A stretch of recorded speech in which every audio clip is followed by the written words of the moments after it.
Welcome to the Ghostly Gallery podcast, place where we explore the world of horror in film, television, literature, and popular culture. Well, hello everyone. Welcome to another show here in the gallery.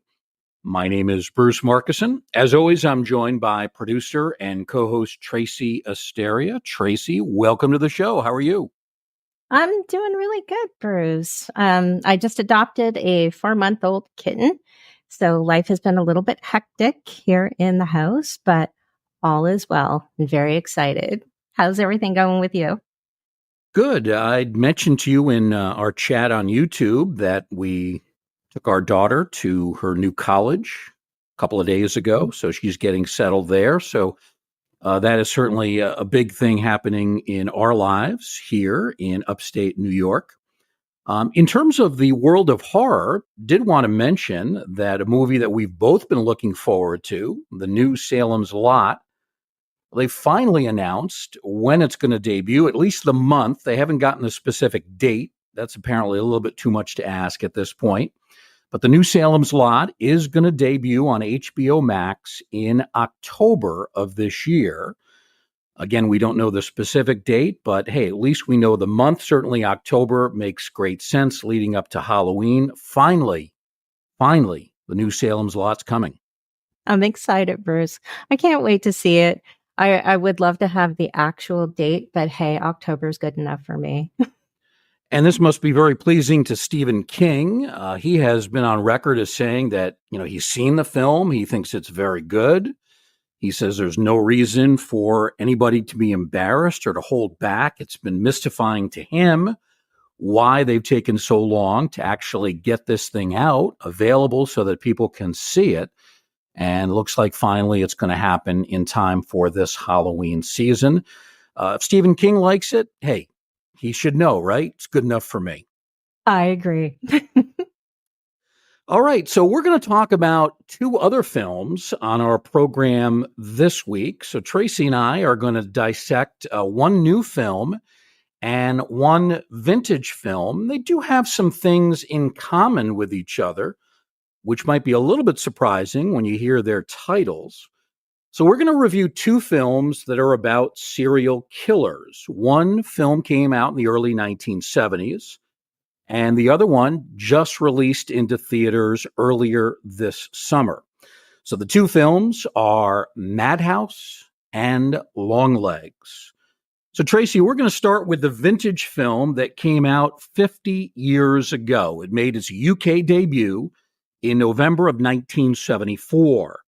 It's the Vincent Price-led movie from American International Pictures, and it's called Madhouse. It's not one of the more publicized Price films, but I think it's a pretty good one. We'll get your thoughts on it as well, Tracy. I think it's an underrated movie and one that probably deserves a bit more attention. And since this is the 50th anniversary, feels like a good time to delve into it.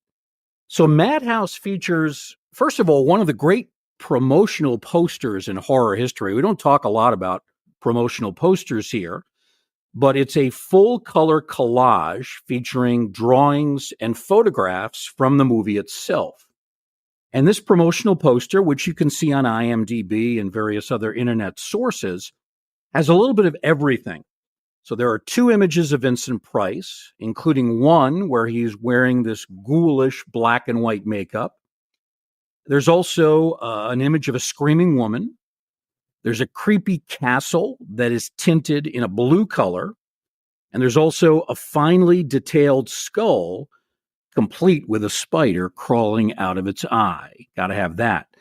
The artist packed as much imagery as possible into the space of the poster, and it really makes it one of the more frenetic, frightful posters I've ever seen. It's really a work of art.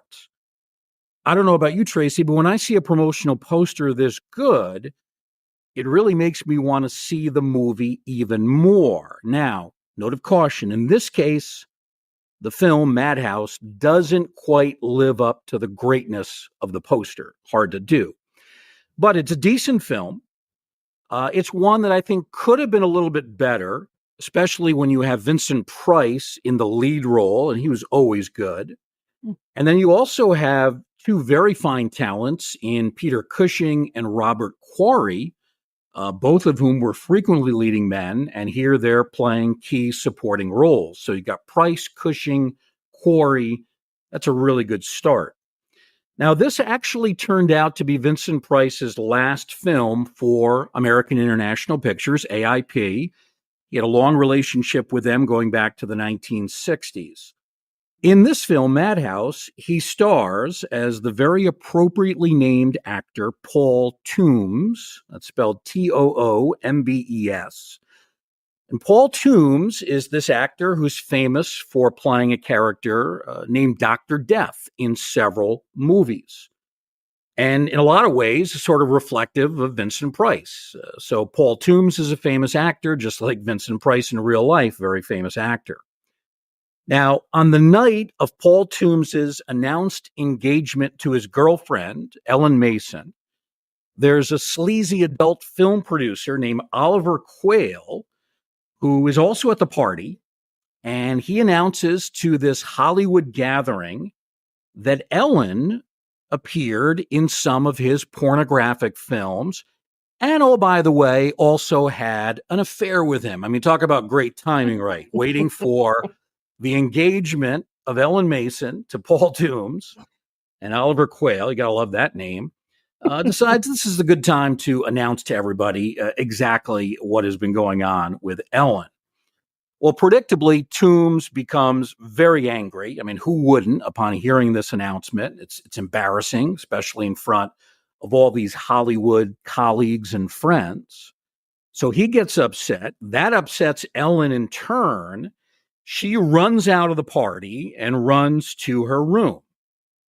Now, Toombs follows her there, but he gets there apparently a little bit late because when he arrives in her bedroom, he discovers that she has been murdered.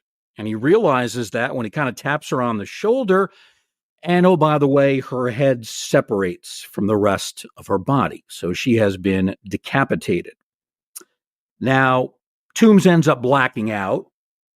And he honestly, when he recovers or comes back to consciousness, he really can't remember exactly what happened.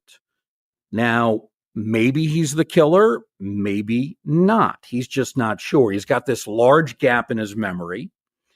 And he ends up becoming so distraught, I mean, who wouldn't under these circumstances, that he is confined to a mental institution. And there, the actor Paul Toombs remains for several years.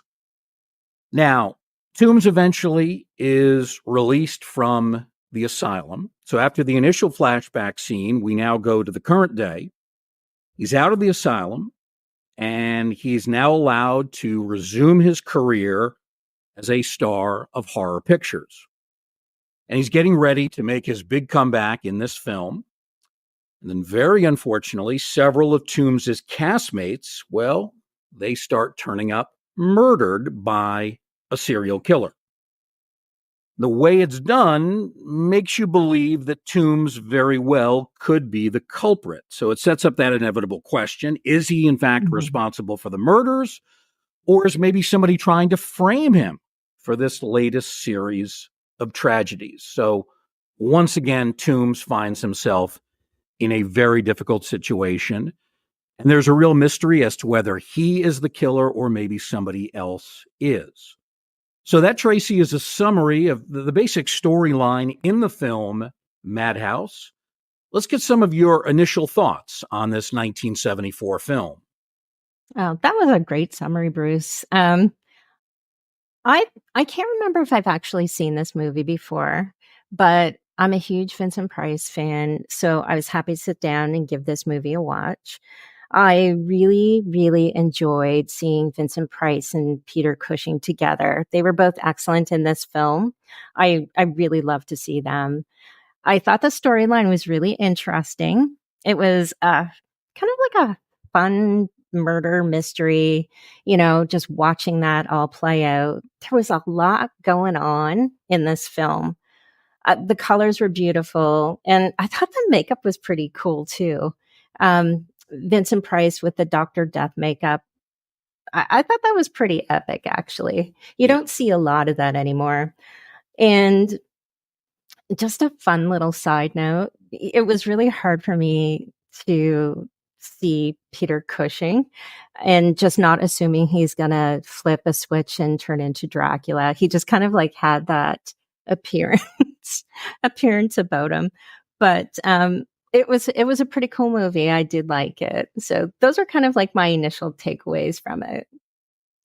Yeah, Peter Cushing, I think his health, had started to decline a little bit by this point. He had recently lost his wife, who had been ill for a number of years. So this was, I don't know if I want to say it past his prime, Peter Cushing, but he was really moving into the later stages of a very long and successful career. But he's very good in the film, as he Mhm. always is. Also, you have Robert Quarry, who very interestingly had a real life rivalry with Vincent Price. We'll talk more about that in a moment. And then you had a young actress named Linda Hayden, famous for appearing in The Blood on Satan's Claw. And she is also in this film as a secondary character. So the cast is outstanding just with those four. That's a real strength here.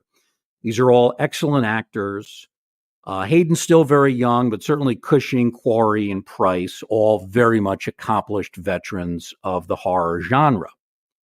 One of the things that I think is kind of cool about the movie, rather cleverly, Madhouse makes references to some of Paul Toombs's earlier films, which in reality are Vincent Price films.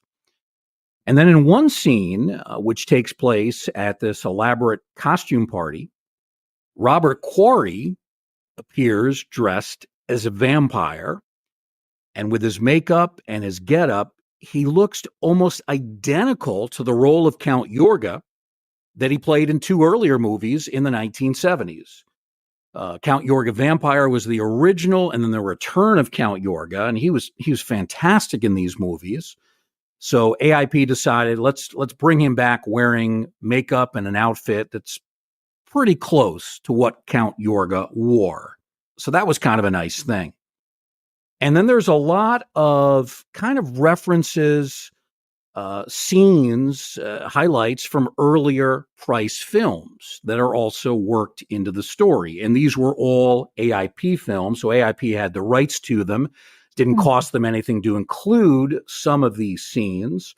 And there's some really good movies: The Haunted Palace, Pit and the Pendulum, House of Usher, which all came out during the 1960s. All really, really good movies. So it was kind of fun to see some of the references to Vincent Price's works. They even had clips with two actors who had passed away. One of them is Basil Rathbone, the other Boris Karloff. And I want to say when they did the credits, they said some sort of special arrangements with Karloff and Rathbone. Well, it really would have to Right. be special arrangements if they both died several years earlier. But again, they were AIP films, AIP clips, and one of them was The Raven, and they were able to use them in this film free of charge. So that was kind of an interesting homage to some of the earlier horror classics from American International Pictures.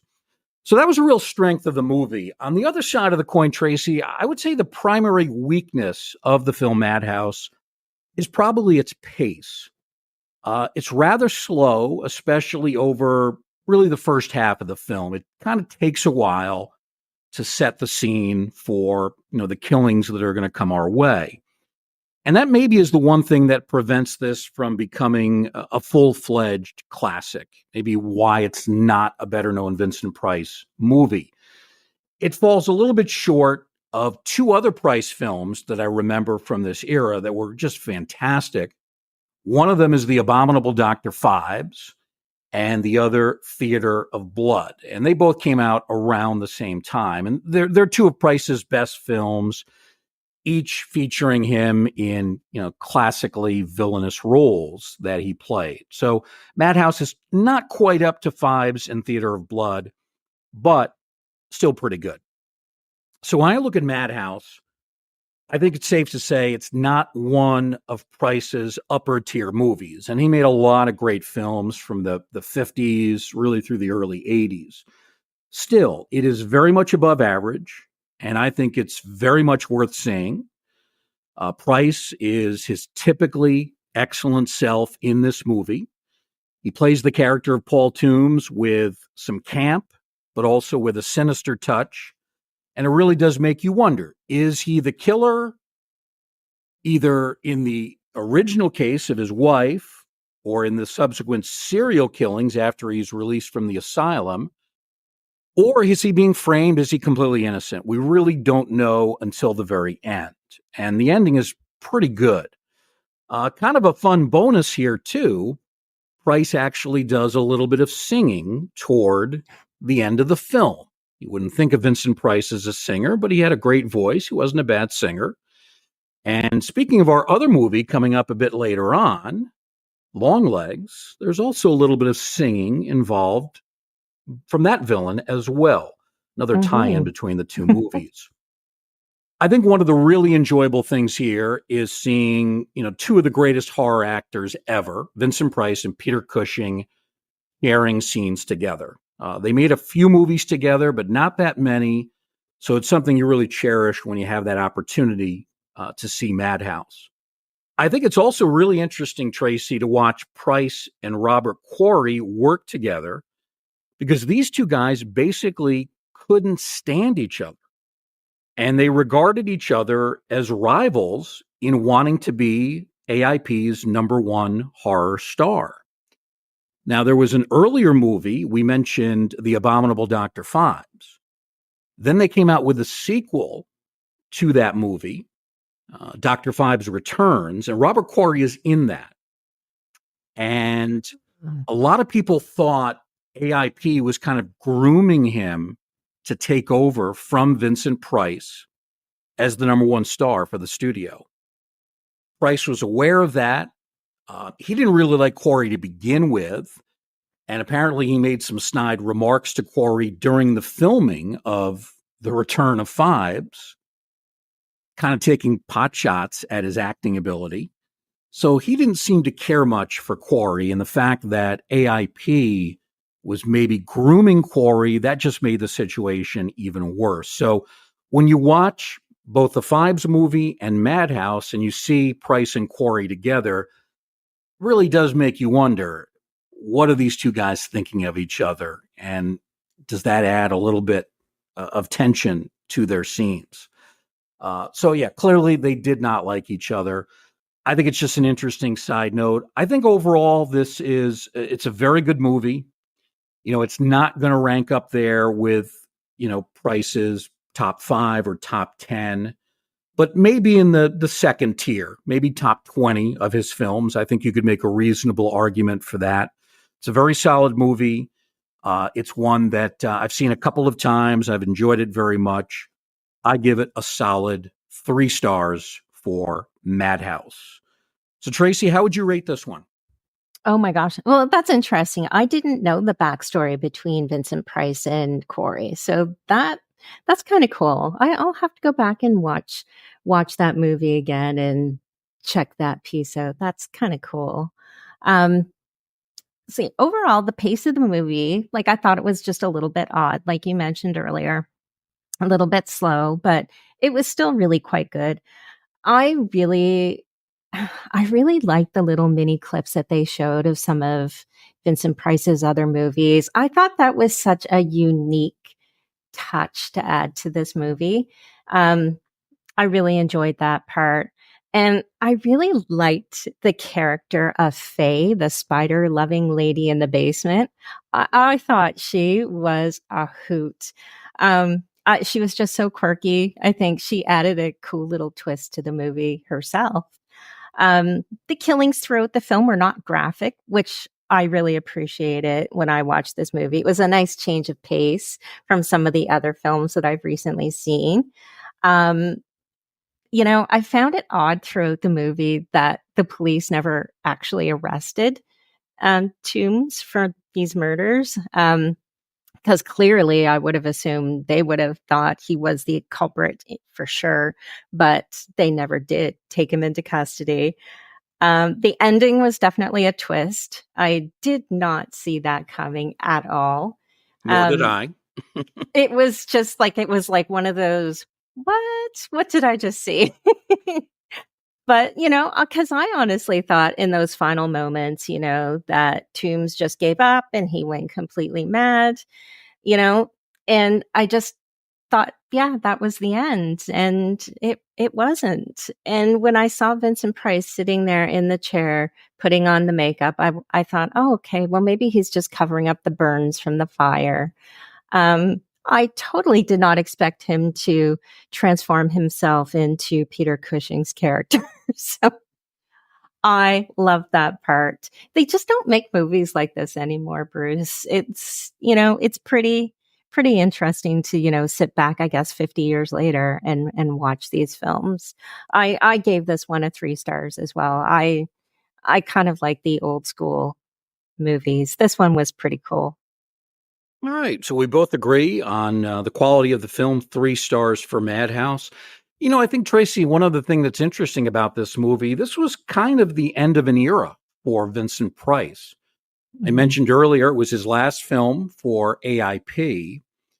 And if you look at his list of credits on IMDb, it really kind of tails off after this. He did a lot of guest appearances on TV series. He was even on the Brady Bunch in Yes.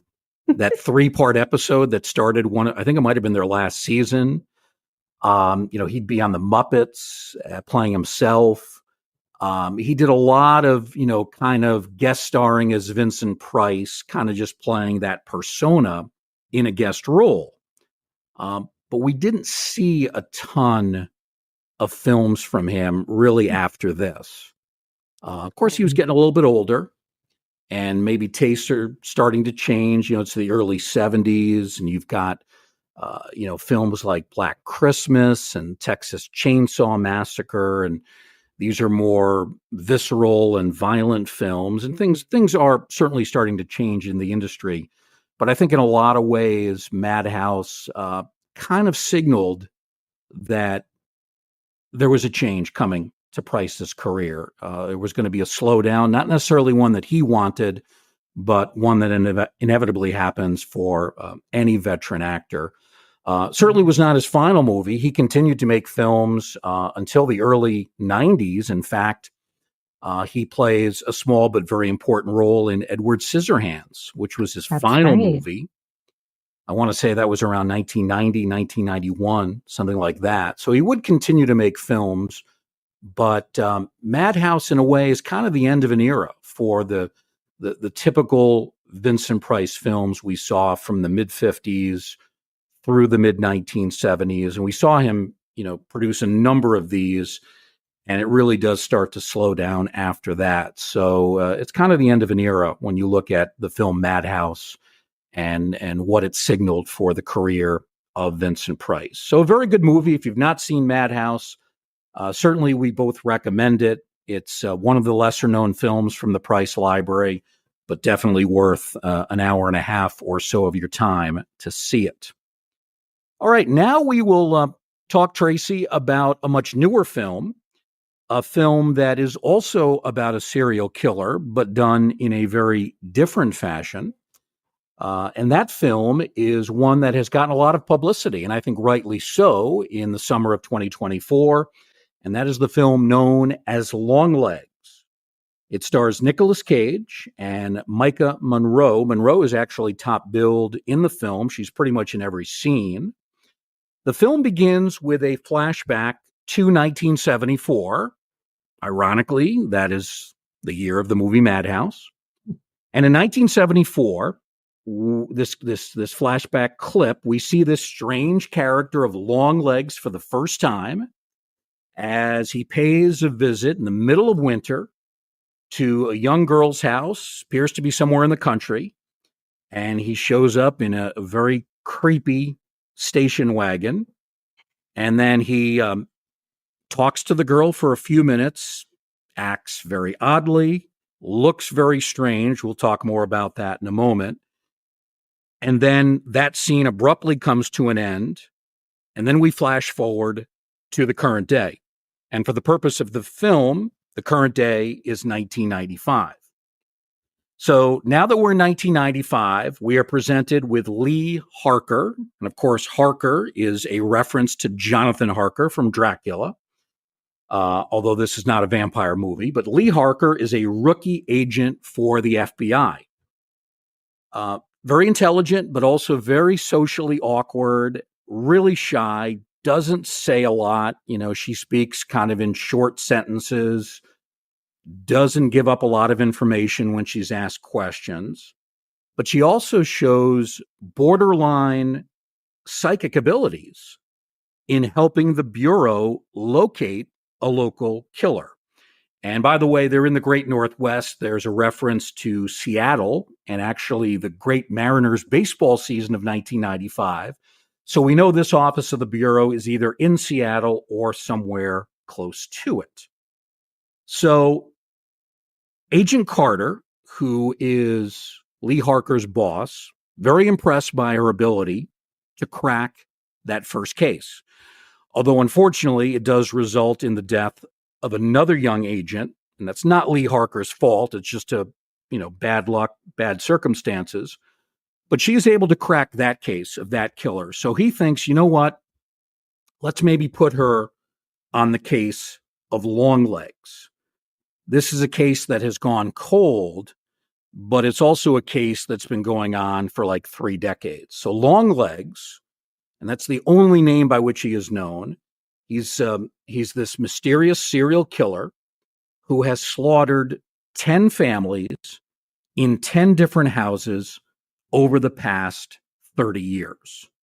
So it's over a long stretch of time. Basically, on average, one family killed every 3 years. And this, again, dates all the way back to 1966.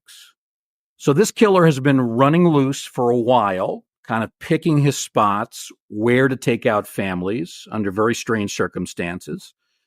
There's really only one link between all of the 10 families. In each case, the family has a daughter, usually a younger daughter, who was born on the 14th day of a particular month. Could be any month, but always on the 14th. That seems to be the only link between these victim families. And somehow, Longlegs is able to murder these families without even entering their houses. There's never any physical evidence that he enters the property, enters the houses, yet somehow he is able to maybe psychically convince the father of the family to kill the individual members of the family and then commit suicide, take his own life. And that's what happens in each of the cases. It's the father that perpetrates the crimes, and these fathers have no history of mental illness, no history of violence, but it somehow seems like Longlegs pulling the strings. We don't really know how at this point. So Harker takes on the case from her boss, Agent Carter. She studies the evidence relating to Longlegs. And then later she returns to what appears to be a very lonely house. It almost looked to me, Tracy, like it was a log cabin. There was a lot of wood. There's kind of a narrow, dark hallway. It was a kind of a bizarre house. Didn't you think it was? Yeah, I think so. I thought it was kind of like it gave the sense of like a cabin in the woods somewhere. Yeah. It was really odd. Not at all what I would have expected. It was kind of creepy. Yeah, so that's where Harker lives, in this house. Don't know where it is. She's living there by herself. She's single. She's not married. She's bothered by the details of the Longlegs case. She's been studying the evidence and reading the reports, and it's all very disturbing. So she's not able to sleep that night. And she then calls her mother. And this is the first in a series of rather strange, awkward calls between the daughter and mother, Harker and her mom. We eventually learn that the mother is somewhat psychologically unstable, and she's also a hoarder who lives in a filthy house filled with, trash. She won't throw anything out. And that actually is going to play a key role later in the film, but don't want to give up too much of that. Don't want to give away the whole story. So during this phone call, there's an interruption in Harker's house. She hears a loud knock on the door. So she ends the call with her mother, which I think she wanted to do anyway because it wasn't going well. Harker goes to the door, looks out into the yard, and from a distance, she can see there's some kind of a figure out there. So she walks out there, investigates who this might be. Then when she returns to the house, she sees that this intruder has left her a strange letter written in coded language. And the letter is actually a birthday card because Harker's birthday is coming up in the next few days. It's got a cryptic quotation and a coded message on the back of the card. And as it turns out, the card and the message, they are from Longlegs, who somehow knows Harker. We don't know how. Harker doesn't know how, but somehow there's a connection there. So using the Bible, at least it appeared to me that she uses the Bible to decode the message, and she reads that the note is actually kind of a threat from Longlegs, who knows that she's investigating and is sort of discouraging her from continuing to pursue the case. Well, once Harker has figured out, the cipher, the code that Longlegs uses, she is able to decode all of his previous letters, and she finds repeated references to a family farm belonging to one of the victim families. And the family, they're the Cameras. And this leads Harker and Carter to visit the surviving daughter from the Camera family, because while her family was killed, the young daughter was actually at school. So she survived, but she didn't survive mentally. She ends up in a mental institution, and years later, she's still there. And as she's sort of being interrogated by Harker, this young Camera girl, played by Kiernan Shipka, is apparently very sympathetic to Longlegs, who has apparently just visited her like a couple of days before. And she's also very openly hostile to Harker. And this, of course, very upsetting to Harker. Harker's trying to, figure out what's going on. She's trying to help the young girl. And the young girl is really quite menacing and threatening in what she says to the agent. So without giving up any of the surprising details that develop over the last 30 minutes of the movie, that's basically the gist of the story. And that's the setup to what is a pretty rousing conclusion to the film Longlegs. So Tracy, let's get some of your initial thoughts on this 2024 movie. I honestly, I had no idea what to expect when I first started watching Longlegs. It was billed as a horror film, I believe. And I've been reading really good things about it, saw a few really good online kind of like reviews. And there was a lot of hype for this movie. And I was so interested in seeing it. My initial thought, is I don't really consider it a horror film. For me, it's like a really major psychological thriller kind of slash crime genre type of a film. But man, it was really good. There was one jump scare and, a little bit of a overarching theme of, not to give a lot of away, but a little touch of Satanism. Mm-hmm. And, it was a fascinating storyline, and it kept my interest through the entire show, even though it was a little slow in places, but you just have to have the patience to get through some of those slower pieces. A great thriller, and I definitely hung on to the very end just to get the whole story. And that ending, man, that was worth it. Absolutely. I think, Tracy, this film, when I watched it, And then also when I read some reviews of it afterward, really was kind of reminiscent of a great film from the early 1990s, Silence of the Lambs. It had kind of that dark feel to it. It was another story involving the FBI. Like with that movie, there are multiple villains. There's nobody that's charismatic or charming the way that Hannibal Lecter was. We don't have any of that in the movie Longlegs. But we certainly do have, very dangerous serial killers and sort of a pervading sense of danger going on throughout the movie. So I definitely saw similarities between Silence of the Lambs and this film as well. Your Yes, thoughts on that? I definitely agree. And now that you mention it, when you mentioned Silence of the Lambs, Micah's character Harker, it, it actually does. It is quite reminiscent of Jodie Foster's character from the Silence of the Lambs. Just that same type of personality, but the overall serial killer feel to it. I thought that's quite interesting. I'm going to have to go back and watch Silence of the Lambs, actually. That was an excellent movie, and I haven't seen it basically since it came out in theaters. Yeah, won the Academy Award back in, I believe it was 1991. Hmm. Rare victory for a horror film as far as the Oscars. You mentioned Micah Monroe. One of the great strengths of this film, Tracy, is the cast. Micah Monroe, for those who aren't familiar with her, is a very good actress.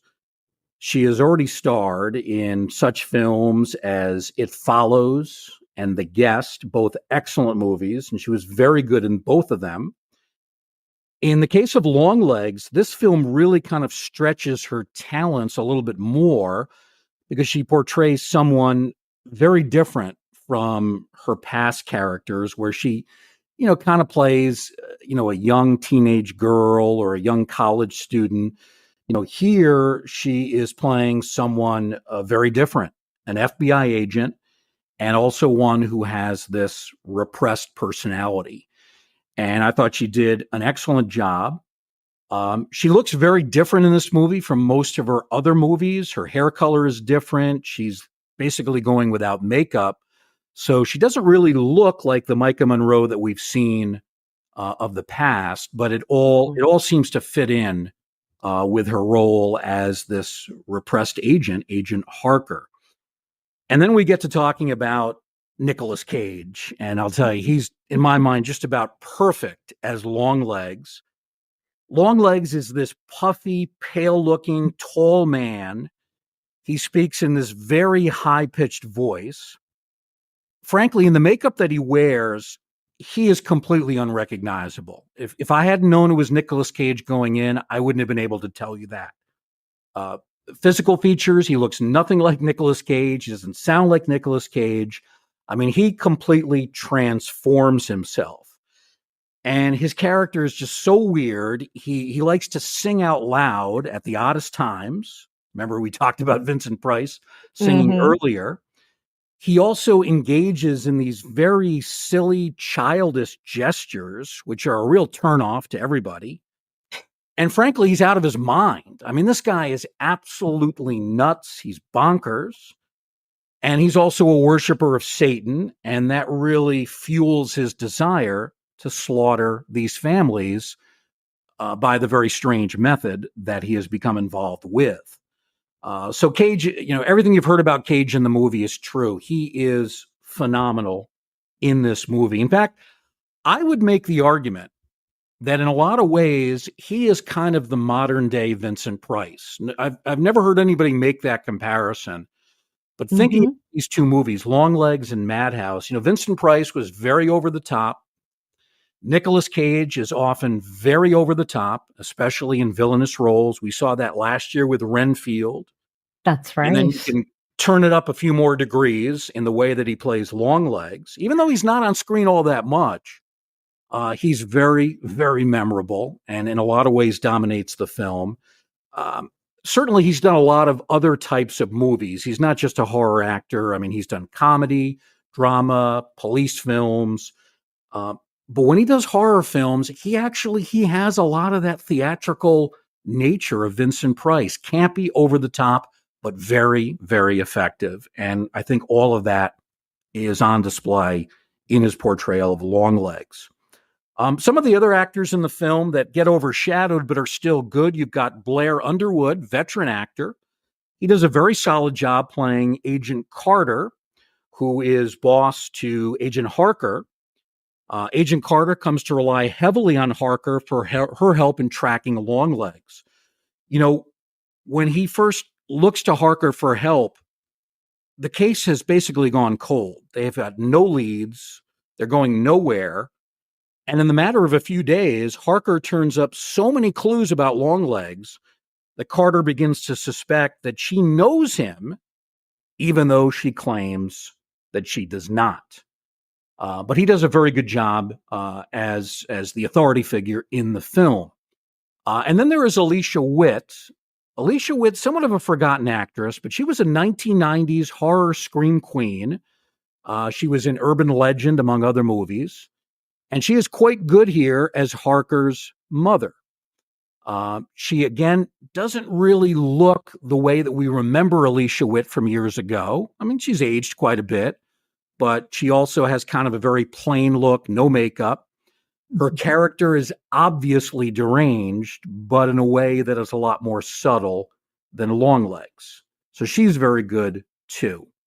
So when you look at the performances, you look at the creative story, all the twists that happen, I have to say, I love this movie.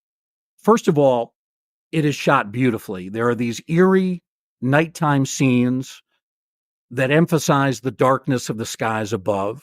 That's done several times throughout the movie. The story is very creative. It's an intricate story. And it really features no fewer than 3 major plot twists in the final 20 to 25 minutes. I mean, these are all unforeseen, at least for me, all happening in the final act. You just don't know what's going to happen next. It's a terrific mystery. I think it's going to keep people that watch it guessing right up until the climactic scene, which takes place in Agent Carter's house. And I'm not going to say anything more because I don't want to give anything away toward the end, but I think it's absolutely outstanding. I think it's right up there with another film that we've reviewed from this year. That's Late Night with the Devil, another film that also harkens back to the 1970s. Of course, that film is entirely in the 1970s, whereas Longlegs only goes back to 1974 with some flashback scenes, but that is still critical to what is going on here.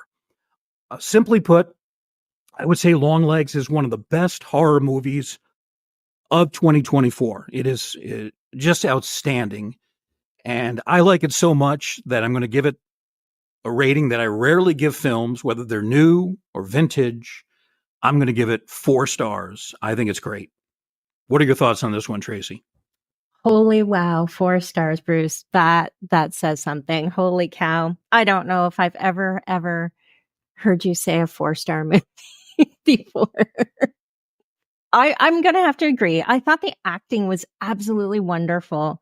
I was super shocked to see Blair Underwood in the role of Agent Carter. I don't think I've seen him in anything since, his old LA Law days. Like, it's been so long. He was the stereotypical FBI agent and, he did great at what he did. And again, Micah Monroe, she was excellent. She was very stoic, rigid, and, kind of like that out of body, experience but it's all understandable when you figure out what her actual backstory is. So you kind of know she is the way she is because of those reasons.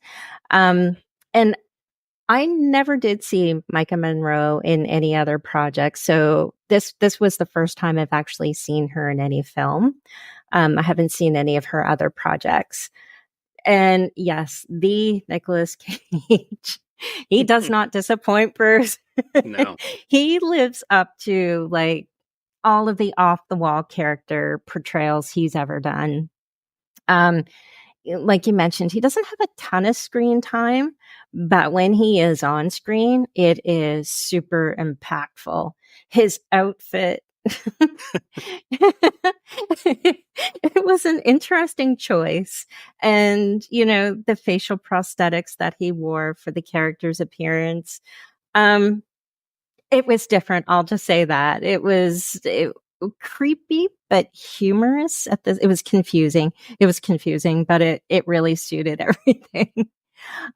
He played the part so well. And like that final scene that he was in the film was chaotic, psychotic, and intense. And yeah, I will just leave it at that. Like, holy cow, he was phenomenal. You know, And just, a lot of actors, Tracy, if they had tried to pull this off, they would have come across as clownish mhm, and completely funny, off the wall. You mentioned there's a little bit of humor here, but there's also a lot of a disturbing nature. He's mhm. one of the few actors that I think can pull this off. He did it.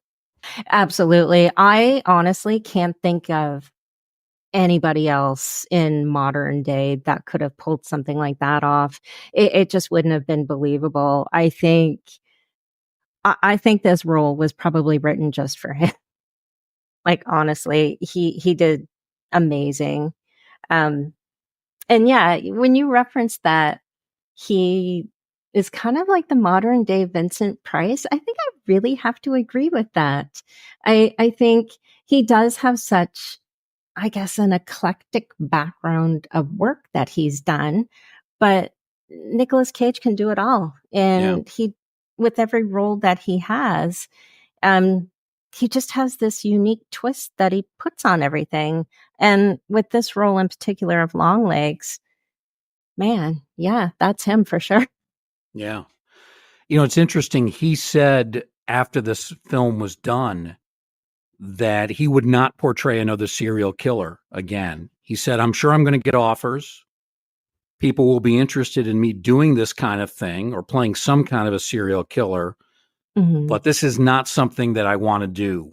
Now he's played villains before. I mean, he was Dracula in Renfield, and he's played killers, in non supernatural roles. So he's done that sort of thing. He's been villain, he's been hero, he's been everything. But in terms of playing a serial killer who's incredibly psychotic, he said never again. This is it. He Yeah. won't do it. And I'm not surprised. I mean, I would think that a role like this would have taken a little bit of an emotional toll to him. Um, because like we've both alluded to, like the ending, like his final scene was very, very intense to say the least. So I can understand why he would never do another character like this again. Um, but man, he was good. Yeah. Um, and just like another quick mention, you had chatted about Alicia Witt, who played Lee Harker's mom. Hmm. Um, she had a lot of screen time, and she was really pivotal to the entire storyline. Yeah. And she gave the audience a bit of insight into why Lee was the way that she was. And early on in the movie, I found it hard to tell if it was the mother or the daughter that was a little bit, with unstable issues. Um, but it was, again, at the end of the film where we just see the whole story laid out. So she did great. And like you mentioned, she has like a really good background in the movie industry, but she's also a singer, a musician, and a writer. And her first acting credit goes all the way back to 1984. She played the little child in the movie Dune. Really? And Hmm. yeah, she was like 7 years old. And multiple TV appearances, including The Walking Dead, Orange is the New Black, and multiple other roles. So she was really, really good. And, I did appreciate her performance too. And my final take on this film, I kind of was in awe after everything concluded. Um, you need to have attention to detail for this movie to pick up everything that you might miss if you're just kind of casually watching it. Um, Again, it's one of those movies I need to watch again because it was just so darn good.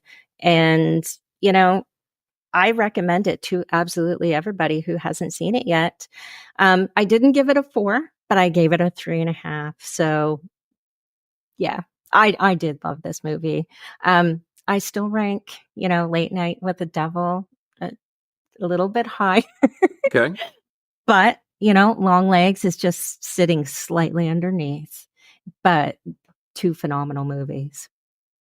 All right. So Tracy gives Longlegs 3.5 stars. I go with 4 stars, and we each gave Madhouse from 1974 3 stars. One final point to make about the film, Tracy, directed by a guy named Osgood Perkins.